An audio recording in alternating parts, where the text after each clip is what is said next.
আসসালামু আলাইকুম, আশা করি সবাই ভালো আছো। আজকে যে পেন্টিংটা করব, পেন্টিংটা মূলত তুর্কির কিছু ক্যালিগ্রাফিকে বেস করে আমি আমার মতো করে ক্রিয়েট করেছি।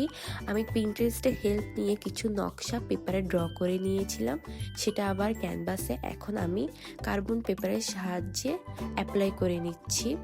আর আমি স্টেপ বাই স্টেপ দেখানোর চেষ্টা করব।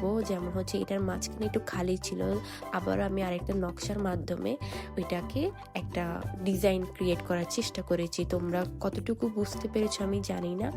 এরপর হচ্ছে আমি এটা ব্যাকগ্রাউন্ডে ব্লু কালার রাখার চেষ্টা করব। এরপরে হচ্ছে আমি এখানে ইয়েলো কালার অ্যাপ্লাই করব নকশার মধ্যে। প্রত্যেকটা নকশার মাঝামাঝিতে আমি বিভিন্ন কালার অ্যাপ্লাই করব। যেমন হচ্ছে এখানে ইয়েলো কালার অ্যাপ্লাই করেছি, আর এখন হচ্ছে রেড কালার অ্যাপ্লাই করব। মানে আমি চেষ্টা করব যে একটু কালারফুল রাখার। যেমন হচ্ছে এই জায়গাতে আমি একটু পিঙ্ক কালারটা অ্যাপ্লাই করেছি, দেন হচ্ছে মাঝখানে আমি আবারও হোয়াইট কালারটা অ্যাপ্লাই করে নিয়েছি। দেন এই যে একটু স্টার টাইপের যে ফ্লাওয়ারটা, ওগুলোতে গ্রিন কালার অ্যাপ্লাই করেছি, তোমরা তো দেখতেই পেলে।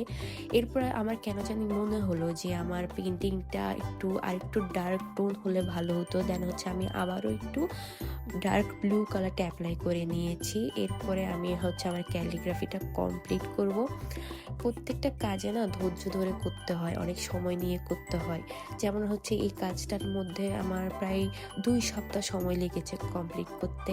আসলে বড় বড় কাজগুলো না মানে দেখানো সম্ভব হয় না, কারণ হচ্ছে ভিডিওগুলো অনেক লেন্দি হয়ে যায় বড় কাজগুলো দেখাতে গেলে। আর ব্ল্যাক কালারের সাহায্যে আমি প্রত্যেকটা নকশাকে হাইলাইট করেছি, তোমরা তো দেখতেই পারছো। আজ এতটুকুই, আল্লাহ হাফেজ।